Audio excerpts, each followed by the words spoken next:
नमस्कार, बहुत स्वागत है आपका एबीपी गंगा में। आप देख रहे हैं 11 की गर्जना और मैं हूं आपके साथ आयुषी नेगी। और बुलेटिन की शुरुआत सबसे पहले उपचुनाव के साथ। तो उपचुनाव में सीएम योगी आदित्यनाथ कल भी जनसभा करेंगे। कल मैनपुरी और रामपुर में सीएम योगी की रैली है। 28 नवंबर को भी सीएम योगी ने मैनपुरी में रैली की थी। तो एक बार फिर से मैनपुरी और रामपुर में सीएम योगी की रैली है। आपको बता दें, कल भी चुनाव प्रचार करेंगे सीएम योगी आदित्यनाथ। तो 5 दिसंबर को वोट डालने हैं, जिससे पहले प्रचार प्रसार में जुटे हुए हैं सीएम योगी आदित्यनाथ और कल भी जनसभा करेंगे। और अनुभव फिलहाल इस खबर पर और ज्यादा जानकारी के लिए हमारे साथ जुड़ रहे हैं। अनुभव, कल भी मैनपुरी और रामपुर में सीएम योगी की रैली है, क्या जानकारी मिल रही है सीएम के कार्यक्रम को लेकर? और देखिए, बिल्कुल उत्तर प्रदेश में 3 सीटों पर उपचुनाव हो रहा है। मुख्यमंत्री योगी आदित्यनाथ स्टार प्रचारक तो हैं ही उत्तर प्रदेश में, लेकिन गुजरात में भी वो स्टार प्रचारक हैं। लगातार गुजरात भी जा रहे हैं, उत्तर प्रदेश में जो तीनों उपचुनाव हो रहे हैं वहाँ प्रचार कर रहे हैं। और जो नगर निकाय के चुनाव होने हैं अब दिसंबर महीने में ही, जिसकी घोषणा होगी, उसमें भी लगातार वो प्रबुद्ध सम्मेलन कर रहे हैं। यानी हर एक मोर्चे पर खुद मुख्यमंत्री योगी आदित्यनाथ मौजूद हैं। कैसे पार्टी ज्यादा से ज्यादा सीटें जीते, इसके लिए खुद लगातार वो प्रचार कर रहे हैं। कल पहले रामपुर जाएंगे, वहां पर चुनावी जनसभा को संबोधित करेंगे। वहां अगर हम देखें तो आकाश सक्सेना को बीजेपी ने उतारा है। आजम खान की सदस्यता गई और उसके बाद हालांकि आजम खान के परिवार से कोई नहीं उम्मीदवार बना, आसिम राजा को ही उम्मीदवार बनाया आजम खान ने। और वहां पहले जनसभा करेंगे, उसके बाद सीधे मैनपुरी जाएंगे, क्योंकि मैनपुरी का जो लोकसभा का उपचुनाव हो रहा है वहाँ देखिए बीजेपी ने किस तरीके से अपनी पूरी ताकत लगा दी है। और मुख्यमंत्री इससे पहले मैनपुरी में एक जनसभा कर भी चुके हैं, पर उन्हें पता है कि वो दूसरी जनसभा फिर वहाँ करेंगे और उसके बाद बीजेपी को ये लग रहा है कि पूरा माहौल बीजेपी के पक्ष में आ जाएगा। लेकिन ये हमने पहले भी देखा है और इसीलिए इस तरीके से मुख्यमंत्री की जनसभाओं की रूपरेखा तय की गई है। जी चलिए, बहुत धन्यवाद अनुभव तमाम जानकारी देने के लिए आपका। तो भाजपा की तैयारी, कल सीएम योगी की रैली है मैनपुरी और रामपुर में, ये बड़ी जानकारी।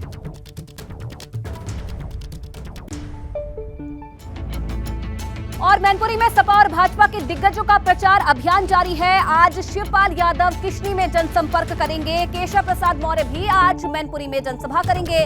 भाजपा प्रदेश अध्यक्ष भी आज मैनपुरी पहुंचेंगे। पार्टी पदाधिकारियों के साथ बैठक के बाद चुनाव प्रचार करेंगे। तो ये बड़ी जानकारी मिल रही है। आज शिवपाल यादव किशनी में जनसंपर्क करेंगे, तो वहीं दूसरी तरफ केशव प्रसाद मौर्य आज मैनपुरी में जनसभा करेंगे। और भाजपा प्रदेश अध्यक्ष भी आज मैनपुरी पहुंचेंगे और अगले 4 दिनों तक मैनपुरी में ही रहने का प्रदेश अध्यक्ष का कार्यक्रम है। तो मैनपुरी में प्रचार प्रसार लगातार जारी है। इधर भाजपा की तरफ से भी जी जान लगा दी गई है प्रचार प्रसार में, तो वहीं दूसरी तरफ से भी शिवपाल यादव आज जनसंपर्क करेंगे। और चलिए, मैनपुरी से UP bureau chief Viresh Pandey हमारे साथ जुड़ रहे हैं। वीरेश जी, पूरा दमखम लगा रही है दोनों पार्टियां, चाहे भाजपा की बात करें चाहे सपा की बात करें। आज भी कई रैलियां होनी है, कई जनसंपर्क होने हैं। देखिए आयुषी, एक के अस्तित्व का सवाल है, एक के पराक्रम का सवाल है। एक अपने किले को बचाने के लिए यादव कुल के सभी रणबांकुरे, कोई दरवाजा, कोई खिड़की, कोई चौबारा पकड़ कर खड़ा है, और दूसरा जो पराक्रमी है वो लगातार प्रहार कर रहा है। बम, गोले, बारूद, वाकयुद्ध और बाड़ियों के द्वारा अपनी बातों को रख रहा है। ये मैनपुरी का किला है जो समाजवादियों का गढ़ कहा जाता है। ऐसा गढ़ कहा जाता है कि सैफई से पुष्पित पल्लवित जो समाजवाद है, लोहिया का समाजवाद, जिसे जिंदा रखा मुलायम सिंह यादव ने, उनके देहावसान के बाद ये चुनाव हो रहा है। और मैनपुरी, जिसे मक्का मदीना कहा जाता है समाजवादी पार्टी के नेताओं कार्यकर्ताओं के लिए, उस गढ़ को जीतने के लिए भारतीय जनता पार्टी ने आज पहली बार, हम कह सकते हैं इस बार, पूरी ताकत लगा दी है।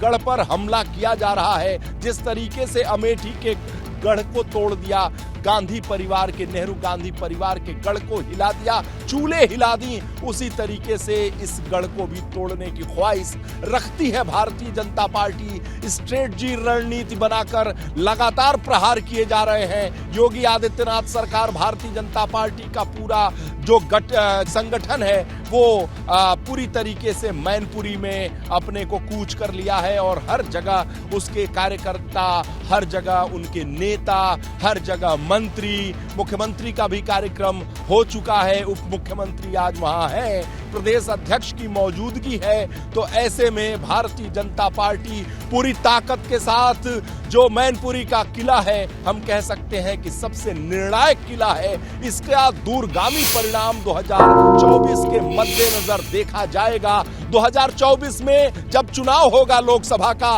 उसका असर मैनपुरी चुनाव के रिजल्ट की गूंज तब तक सुनाई देगी, न केवल उत्तर प्रदेश में सुनाई देगी बल्कि कश्मीर से लेकर कन्याकुमारी तक सुनाई देगी, क्योंकि समाजवादी पार्टी के राष्ट्रीय अध्यक्ष अखिलेश यादव युवा चेहरे के तौर पर विपक्ष के बहुत बड़े फेस के तौर पर देखे जाते हैं। जब एकीकृत विपक्ष की बात होती है तो अखिलेश यादव का चेहरा बहुत ही प्रमुख रूप से उभर कर आता है।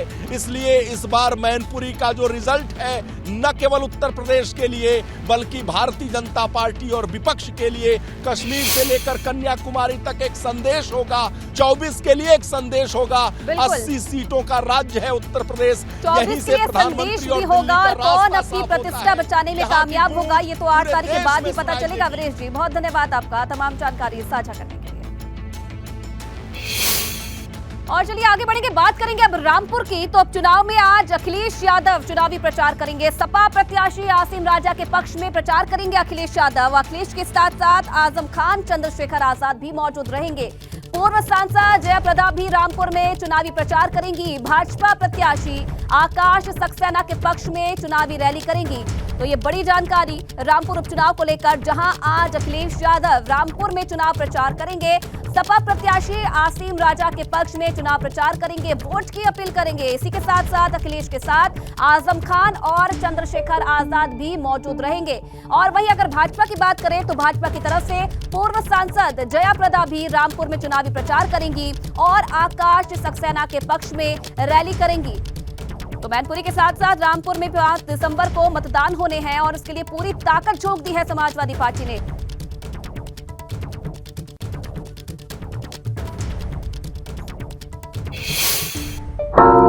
और चलिए रामपुर से संवाददाता अविनाश तिवारी हमारे साथ जुड़ रहे हैं। अविनाश, क्या तैयारी है, क्योंकि आज अखिलेश यादव भी आने वाले हैं चुनाव प्रचार के लिए, तो किस तरीके का माहौल देखने को मिल रहा है रामपुर में इस वक्त?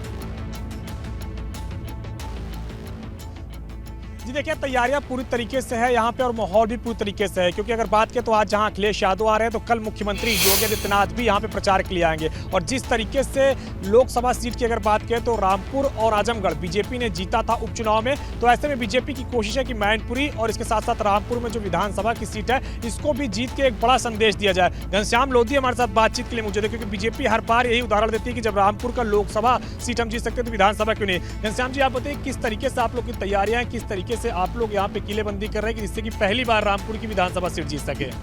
देखिए, भाजपा पूरी तरह तैयार है चुनाव के लिए और हर कार्यकर्ता, हर नेता इसमें चुनाव में लगा है और ये उपचुनाव होने जा रहा है, हम चुनाव जीतेंगे इसमें। आज अखिलेश यादव आ रहे हैं, कल मुख्यमंत्री योगी आदित्यनाथ भी आ रहे हैं। बीजेपी की क्या तैयारी है मुख्यमंत्री के आगमन को लेकर के यहाँ पे? नहीं, बीजेपी की पूरी तैयारी है, पंडाल बनना है उनका और मेरे ख्याल से 11 बजे का कार्यक्रम है उनका आने का। और सारी तैयारी हम जो गांव-गांव जाकर और क्षेत्र में जाकर उन्हें लोगों को इकट्ठा करने के लिए हम मैसेज दे रहे हैं और 11 बजे सब लोग बड़ी अच्छी सभा होने जा रही है और बड़े अच्छे मार्जिन से यहाँ से हम जीत के जा रहे हैं इस चुनाव। अगर बात करें तो ये मुस्लिम बहुल सीट कही जाती है, 70% से ऊपर के जो मतदाता है वो मुस्लिम समुदाय से आते हैं। बीजेपी ने क्या रणनीति अपनाई है जिससे कि उस वोट बैंक को अपने पाले में ला सके जो ज्यादातर बीजेपी के साथ नहीं दिखता है? देखिए, भले ही मुस्लिम और हिंदू का आंकड़ा भिन्न हो, लेकिन यहाँ पर हिंदू मुस्लिम सब साथ हैं, क्योंकि भाजपा के जो उपचुनाव में आपने देखा होगा हिंदू मुसलमानों सबने मिलकर चुनाव लड़ा और यहाँ से कमल खिला। उसी प्रकार आज फिर जो उपचुनाव होने जा रहा है, आकाश सक्सेना जी यहाँ चुनाव लड़ रहे हैं और माननीय मोदी जी की और माननीय योगी जी की जो नीतियाँ हैं उससे प्रभावित होकर यहाँ मुसलमान चाहे हो जाए हिंदू हो, सब प्रभावित होकर इकट्ठे होकर आज मतदान करने जा रहे हैं 5 तारीख को और भारी मतों से यहाँ से कमल खिलाएंगे। आजम खान बयान भी दे रहे हैं लगातार। उनका बयान अभी परसों का वायरल हो रहा है, जब वो कह रहे थे कि उनके ऊपर इतना जुल्म सितम हो रहा है कि अगर उन्होंने अपनी सरकार रहते हुए लोगों पर किया होता तो बच्चे भी पैदा होने से पहले पूछते। देखिए, वो क्या कहते हैं क्या नहीं कहते, मैं उनके कहने पे कोई टिप्पणी नहीं करना चाहता, लेकिन आप हमारे रामपुर में आए हो, आप देख लीजिए, कोई बड़ा यहाँ बड़ा शांतिपूर्वक और बड़ा बहका पहले माहौल होता था, लेकिन जब से भाजपा की सरकार कोई बहस का माहौल नहीं, सब प्यार जी, से बिल्कुल। और इस चुनाव में अविनाश, मतदान तो करने जा देखिए, रहे कहीं हैं ना और सब लोग घनश्याम मिलजुल कर, लोधी, चाहे हिंदू हो या भाजपा मुसलमान, सांसद है सब रामपुर मिलजुल से, कर वो भी 5 अब तारीख ये को दावा मतदान कर रहे करेंगे हैं और कि यहाँ इस से बार रामपुर में कमल ही खिलेगा, आजम खान को परस्त करेंगे और ये दावा कर रहे हैं जीत का। बहुत धन्यवाद अविनाश आपका तमाम जानकारी देने के लिए और तमाम बातचीत करने के लिए। चलिए आगे बढ़ेंगे और बात करेंगे गुजरात में यूपी मॉडल की परीक्षा की। तो सीएम योगी आदित्यनाथ आज गुजरात के दौरे पर है और सीएम योगी आज भी गुजरात में चुनावी दौरे पर रहेंगे। कई जनसभाओं को संबोधित करेंगे। पाटन, बनासकांठा और अहमदाबाद, बड़ोदरा में जनसभाएं करेंगे सीएम योगी। पाटन जिले की बाढ़ विधानसभा में जनसभा करेंगे। बनासकांठा जिले की धनेरा विधानसभा में जनसभा करेंगे। तो ये बड़ी जानकारी मिल रही है। सीएम योगी आदित्यनाथ के दौरे को लेकर लगातार ताबड़तोड़ रैलियां कर रहे हैं गुजरात में और आज भी कई जिलों में जनसभाओं को संबोधित करेंगे। आपको बता दें कि पाटन, बनासकांठा, अहमदाबाद, बड़ोदरा में आज सीएम योगी की जनसभाएं हैं। पाटन जिले के बाढ़ विधानसभा में जनसभा करेंगे तो वहीं बनासकांठा जिले की धनेरा विधानसभा में जनसभा करेंगे और भाजपा प्रत्याशी के पक्ष में वोट की अपील करेंगे सीएम योगी आदित्यनाथ। तो दूसरे चरण के लिए ये प्रचार प्रसार शुरू हो गया है और सीएम योगी आदित्यनाथ आज भी कई रैलियों को संबोधित करेंगे। 4 जिलों में सीएम योगी की जनसभाएं हैं, जिनमें बनासकांठा जिले में धनेरा विधानसभा में वो जनसभा करेंगे और इसी के साथ साथ बनासकांठा जिले के धनेरा विधानसभा में जनसभा करेंगे। पाटन में भी रैली करेंगे सीएम योगी आदित्यनाथ।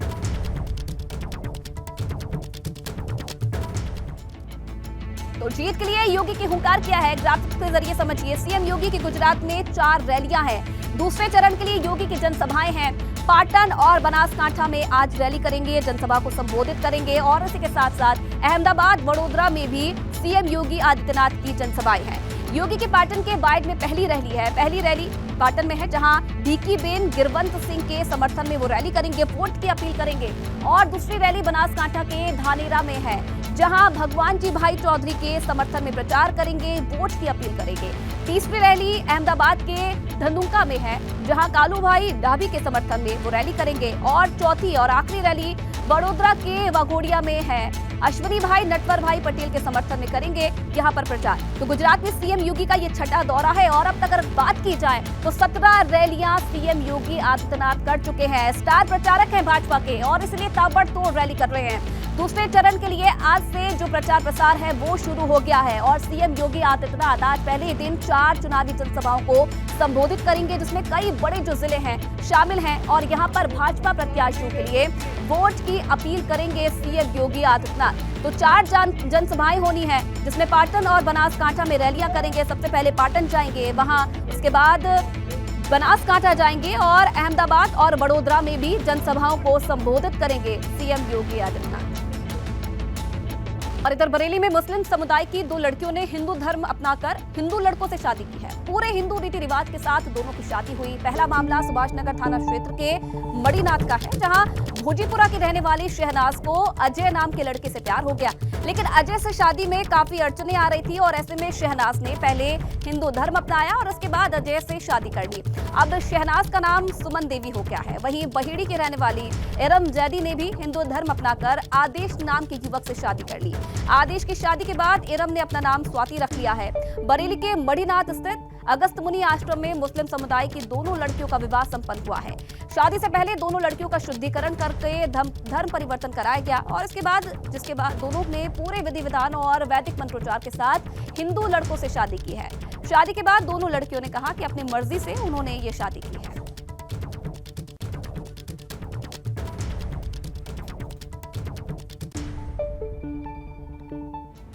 और चलिए आगे बढ़ेंगे, एक और बड़ी जानकारी आपको दे दे, बड़ी खबर आपको दे दे। वाराणसी में सीएम योगी की 11 दिसंबर को जनसभा होनी है और निकाय चुनाव को लेकर ये बड़ी जनसभा करेंगे सीएम योगी। बड़ी जानकारी, और 10,000 कार्यकर्ताओं को संबोधित करेंगे। निकाय चुनाव को लेकर सीएम ने तैयारियां तेज कर दी है और इसी के लिए ये जो रैली है ये काफी अहम मानी जा रही है। 11 दिसंबर को जनसभा करेंगे। निकाय चुनाव को लेकर ये जनसभा मानी जा रही है, जिसमें 10,000 कार्यकर्ताओं को संबोधित करेंगे सीएम योगी। इस वक्त गुजरात में है, वहां जनसभाएं कर रहे हैं, लेकिन 11 दिसंबर को नगर निकाय चुनाव के लिए ये बड़ी जनसभा वाराणसी में करने वाले हैं सीएम योगी। यहां 10,000 कार्यकर्ताओं को संबोधित करेंगे, जीत का मंत्र देंगे। निकाय चुनाव की तैयारियां पहले से ही सीएम योगी ने शुरू कर दी है, अब ये तैयारी तेज होती जा रही है। और इसी बीच ये जानकारी मिल रही है कि 11 दिसंबर को ये बड़ी जनसभा होने वाली है वाराणसी में, जिसमें सीएम योगी खुद मौजूद रहेंगे और 10,000 कार्यकर्ताओं को संबोधित करेंगे। और अब अगली बड़ी खबर आपको बता दें, उत्तराखंड से है, जहां उत्तराखंड में अब कम छात्र संख्या वाले स्कूलों को बंद करने की तैयारी में है सरकार। पहाड़ी क्षेत्रों में 5 छात्र वाले स्कूल बंद होंगे, मैदानी क्षेत्रों में 10 से कम छात्र वाले स्कूल बंद होंगे। इधर शिक्षा महानिदेशक का बेसिक शिक्षा अधिकारियों को निर्देश, शैक्षिक सत्र 2023 और 24 से पहले स्कूलों की पहचान होगी। राज्य में कम छात्रों वाले करीब 3,000 स्कूल हैं, ये सूत्रों से बड़ी जानकारी और बड़ी खबर। उत्तराखंड में कम से कम 3,000 ऐसे स्कूल हैं जिसमें कम छात्रों की संख्या है। और अब ये बड़ा फैसला लिया गया है कि पहाड़ी क्षेत्रों में 5 छात्र वाले स्कूल अब बंद होंगे। आगे बढ़ेंगे, बड़ी खबर आपको बता दें जालौन से, यहां बारातियों से भरी बस में बदमाशों ने मारपीट की है। बदमाशों पर जेवर छीनने और कैश लूटने का आरोप लगा है। और यूपी से मध्य प्रदेश के भिंड की बारात गई थी और निकाह के बाद विदा कराकर बारात लौट रही थी। इधर जालौन पुलिस ने लूट की घटना से इनकार कर दिया है। ये तस्वीरें भी आप देखिए, ये वही बस है जिसमें लूट की बात सामने आई है। निकाह के बाद विदा करके ये बारात लौट रही थी और उसी दौरान बीच में ये लूटपाट की वारदात हुई। बहुत मारा गरीब के बस से। किसने मारा? बस से फेंक दिया। बस से फेंक दिया? कौन लोग थे? 3 लोग थे। कौन लोग थे? कहाँ की बात है? अभी आप किस जगह खड़े हैं? ये जगह मालूम है कौन सी है? नदी गांव में है। तो वो लोग अंदर आ गए, क्या किया फिर? अंदर आके बहुत जगह और लूट मार करी अंदर। और आपको बता दें कि आपका प्यार और आपका भरोसा लगातार एबीपी गंगा बना हुआ है और इसी की बदौलत एक बार फिर से एबीपी गंगा नंबर 1 है। तमाम प्यार के लिए दर्शकों का बहुत शुक्रिया। यूपी उत्तराखंड का प्यार और एक बार फिर से एबीपी गंगा नंबर 1। दर्शकों का भरोसा, लगातार निष्पक्ष तरीके से खबरें दिखाने का सिलसिला एबीपी गंगा का जारी है और इसी प्यार पर एक बार फिर से भरोसा जताया है यूपी उत्तराखंड के दर्शकों ने और एक बार फिर से एबीपी गंगा को नंबर 1 बनाया है। तो ये बड़ी खबर, यूपी उत्तराखंड के दर्शकों ने एक बार फिर से भरोसा जताया और एबीपी गंगा को नंबर 1 बनाया है। यूपी उत्तराखंड के दर्शकों का बहुत शुक्रिया। तो रेटिंग में एक बार फिर से यूपी उत्तराखंड के दर्शकों ने एबीपी गंगा पर भरोसा जताया है। जिस तरीके से निष्पक्ष खबरें एबीपी गंगा दिखाता है उस पर भरोसा जताया है और एक बार फिर से एबीपी गंगा को नंबर 1 बनाया है। लगातार नंबर 1 है एबीपी गंगा और एक बार फिर से यूपी उत्तराखंड के दर्शकों ने ये भरोसा जताया है और एबीपी गंगा को एक बार फिर से नंबर 1 बनाया है। इस प्यार के लिए, इस भरोसे के लिए तमाम दर्शकों का बहुत शुक्रिया। तो लगातार रेटिंग में नंबर 1 एबीपी गंगा और यही भरोसा कायम रखा हुआ है एबीपी गंगा ने। और जो भरोसा लगातार दर्शक दिखा रहे हैं, जो प्यार लगातार दर्शक दिखा रहे हैं, उसके लिए बहुत बहुत शुक्रिया। और यूपी उत्तराखंड के दर्शकों ने एक बार फिर से भरोसा जताया है और एबीपी गंगा को नंबर 1 बनाया है। यूपी उत्तराखंड के दर्शकों के प्यार के लिए बहुत शुक्रिया और लगातार ऐसी ही निष्पक्ष खबरों को एबीपी गंगा दिखाता रहेगा और ये भरोसा जो उत्तराखंड यूपी के दर्शकों ने कायम बनाया है, जो भरोसा रखा है, उसे कायम रखेंगे। एबीपी गंगा लगातार निष्पक्ष तरीके से खबरों को दिखाता है और आगे भी ये भरोसा कायम रखेगा। और एक बार फिर से सभी दर्शकों का इस प्यार के लिए, इस भरोसे के लिए बहुत बहुत शुक्रिया। तो लगातार नंबर 1 था एबीपी गंगा और एक बार फिर से नंबर 1 आया है और इस भरोसे के लिए, इस प्यार के लिए जो दर्शकों ने भरोसा जताया है उसके लिए बहुत शुक्रिया। तो यूपी उत्तराखंड के दर्शकों ने एक बार फिर से एबीपी गंगा को नंबर 1 बनाया है। लगातार नंबर 1 था एबीपी गंगा और एक बार फिर से नंबर 1 बनाने के लिए दर्शकों का बहुत बहुत शुक्रिया। तो यूपी उत्तराखंड के दर्शकों ने जो भरोसा जताया था, लगातार हफ्ते दर हफ्ते एबीपी गंगा नंबर 1 रहा और जिस तरीके से खबरों को दिखाया, हर खबर को निष्पक्ष तरीके से पूरी जांच परख के साथ अपने दर्शकों के सामने रखा और उसी भरोसे पर एबीपी गंगा के दर्शकों ने लगातार ये प्यार बरसाया है और आगे भी इसी तरीके से खबरों को दिखाएगा एबीपी गंगा, ये भरोसा है। और इसी भरोसे पर लगातार जो दर्शक हैं वो अपना प्यार दिखा रहे हैं और इसके लिए एबीपी गंगा उन तमाम दर्शकों का बहुत बहुत शुक्रिया करता है जिन्होंने ये भरोसा कायम रखा है और एबीपी गंगा को नंबर 1 बनाया है। आगे भी इसी तरीके का भरोसा कायम रखे, इसके लिए लगातार एबीपी गंगा कोशिश कर रहा है कि लगातार जो खबरें हैं उन्हें पूरी निष्पक्षता के साथ दिखाए, पूरे पारदर्शिता के साथ दिखाए और इसीलिए इस भरोसे के लिए आप सभी दर्शकों का, यूपी उत्तराखंड के तमाम जो दर्शक हैं उनका बहुत बहुत शुक्रिया। लगातार हफ्ते दर हफ्ते जिस तरीके से भरोसा कायम है, जो भरोसा दर्शकों ने बनाया हुआ है, उसे ऐसे ही बरकरार रखने के लिए आप सभी दर्शकों का बहुत शुक्रिया। तो एबीपी गंगा नंबर 1 था और लगातार एबीपी गंगा नंबर 1 बना हुआ है और ये यूपी उत्तराखंड के दर्शकों का प्यार है जो कि लगातार हफ्ते दर हफ्ते एबीपी गंगा को ऐसे ही आगे बढ़ा रहा है और इसी प्यार के कारण एबीपी गंगा भी अपनी पूरी जिम्मेदारी बखूबी निभा रहा है। हर खबर को, हर जो खबर होती है उसे पूरी पारदर्शिता के साथ, निष्पक्षता के साथ दिखाया जाए, पूरी जांच परख के साथ दिखाए, ये पूरी कोशिश रहती है हमारी पूरी टीम की तरफ से और इसी पूरी कोशिश पर आप सभी लोगों ने भरोसा जताया है और इसी भरोसे और इसी प्यार पर लगातार एबीपी गंगा खरा उतर रहा है और इसके लिए आप सभी दर्शकों का बहुत बहुत शुक्रिया। और Viresh Pandey UP bureau chief हमारे साथ जुटे हुए हैं। हफ्ते दर हफ्ते वीरेश जी नंबर 1 रहा एबीपी गंगा, एक बार फिर से दर्शकों ने प्यार जताया है, एक बार फिर से एबीपी गंगा नंबर 1, क्या कहेंगे?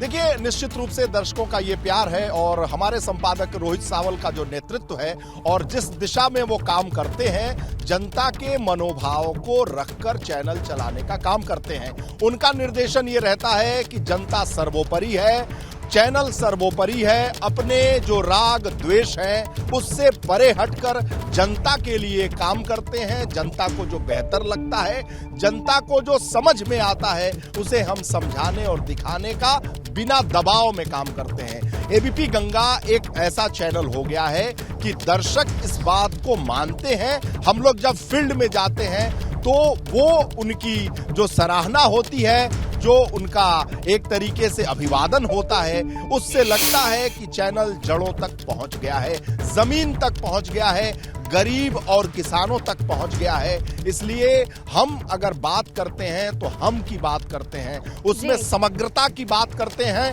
हम किसी व्यक्ति विशेष और यही उम्मीद है कि यही बादशाहत जो है वो आगे भी कामयाब रहेगी, ऐसी ही चलती रहेगी। बहुत बहुत धन्यवाद आपका।